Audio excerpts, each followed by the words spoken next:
All right, for our last video of week 2, let's talk about letters of recommendation, what's needed, who to ask, etc. So who might need letters of recommendation? Well, it depends upon where you're applying. If you know that you're only applying to two-year college, the reality is that you probably will not need letters of recommendation. The only ones that tend to need letters are students who are applying to RVC's Honors College, and those students are going to need 2 letters. For students who are applying to four-year colleges, it also depends because there are some schools out there that don't accept letters of recommendation at all. And the most popular one is Rutgers, right here, our home state. Now, if your plan is to just apply to Rutgers and your backup plan is that you're going to go to RVCC, unless you're applying to RV Honors, you don't need letters. For most other students, you're going to have kind of a mix of schools that do accept letters and schools that don't accept letters. For the ones that want letters, they're generally going to be looking for 1 counselor letter of recommendation and 1 to 2 teacher letters of recommendation. They really do not need or want more than 2 letters. So you want to keep your number of teachers down.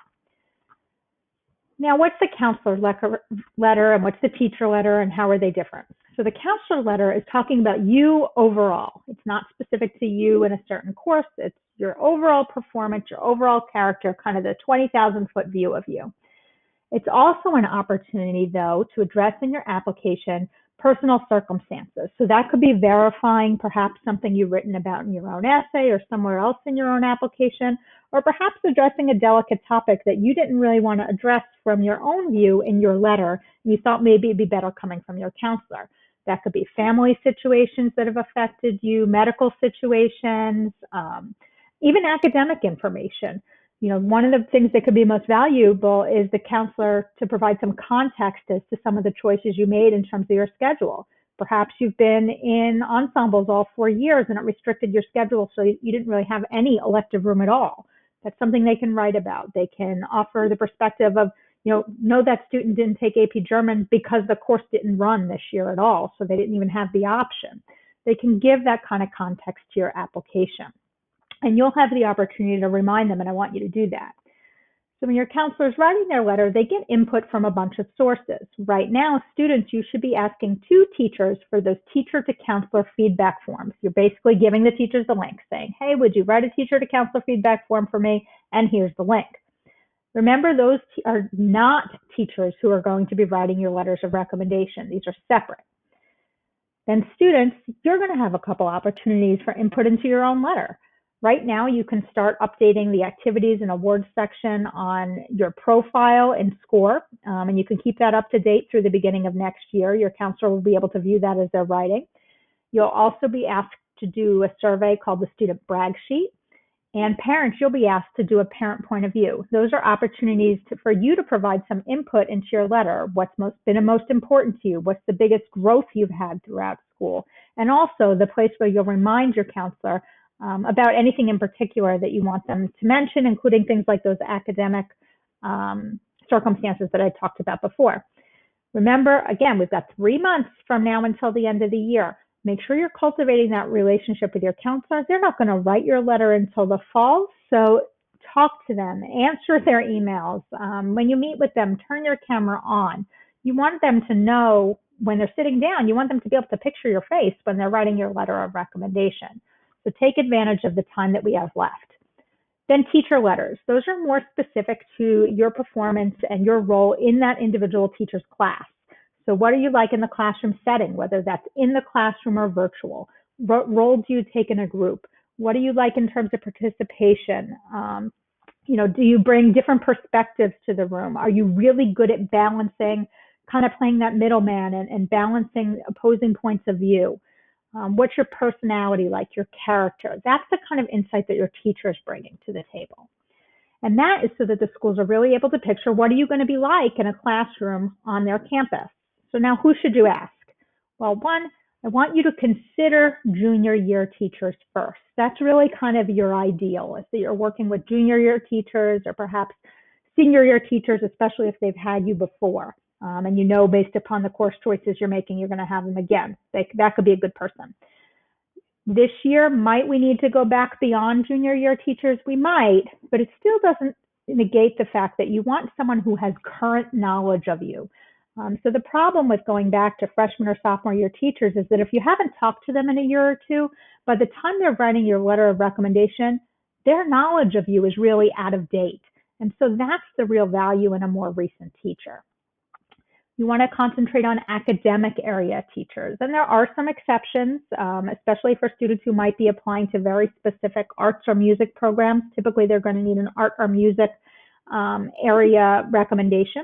If you are asking two teachers for some schools, you might find that you're just fine with getting, if you're applying a business major, perhaps getting like Mr. Goldstein and then getting a social studies or science teacher or something like that. And that could be good, but you don't want both of those teachers to be coming from not the 5 core subjects. So, if you want to split and there's someone you really wanted to ask who doesn't teach one of the 5 core subjects, go ahead, but make sure the other one is an academic area teacher. There are a few schools out there who are particular about content area, but really most are not. Every year I have students who are super concerned that, oh my God, I need to send a science recommendation to Georgia Tech. And this comes up because Georgia Tech only accepts one teacher letter of recommendation. And I have had many a conversation with Sammy Rose Sinclair at Georgia Tech where she has reassured me time and time again that they really do not have a preference for STEM area teachers. And we have students who've gotten in there by not sending their STEM area teacher letters. Sometimes those other teachers know you better and can write a fantastic letter and tell a fantastic story about you that adds a lot of value to your application. There are a few schools that are very particular about the subjects. The ones that stand out, I've included there, Georgetown and MIT are ones that stand out, and then special particular programs might necessitate something special. You're looking to ask 2 teachers for letters of recommendation. These are going to remain confidential, but I reassure you that your teachers who agree to write letters for you are going to write very positive things about you. So you don't need to shop around. You're not going to be able to read them anyway. You want to concentrate on 2 folks who know you well. You might need a third if there is a particular program that needs something special, but 2 is really going to do it for probably 98% of our students who are applying. Now, what about if you don't know your junior year teachers that well? Well, I'm looking at my calendar here, and it tells me it is March 5th. And the end of the year this year is not until June 21st, and that is 3.5 months from now. So that's a long time. Take advantage of that opportunity to get them know better, to get to know them better. This year is not over. You can come back to school if you're comfortable doing that. That is the easiest way to get to know your teachers better. I know our students who are in on hybrid, what I'm hearing from their teachers is, I know them really well, so hopefully I'm writing their letters of recommendation. So come in, get to know them. If you're not going to come in, now's the time you need to turn your cameras on. Participate in class, go to office hours, cultivate that relationship. Your teachers want nothing more than to get to know you, and that could open up some possibilities in terms of who else to be asking. I'm telling you, you need to start thinking about writing letters about who you're going to ask. But again, it's March 5th. I'm not telling you that you need to ask them today. So you have some more time. And yes, many teachers are going to ask you to complete their own version of a brag sheet or ask you for some more information, but you want them to be able to write those personal stories in there. And the only way they can do that is if they have the opportunity to get to know you and you put yourself out there a little bit. So I encourage you to do that between now and the end of the year. All right, this is our last video that's really on this part on the application process, and we're going to hit lots of other things towards the beginning of the year.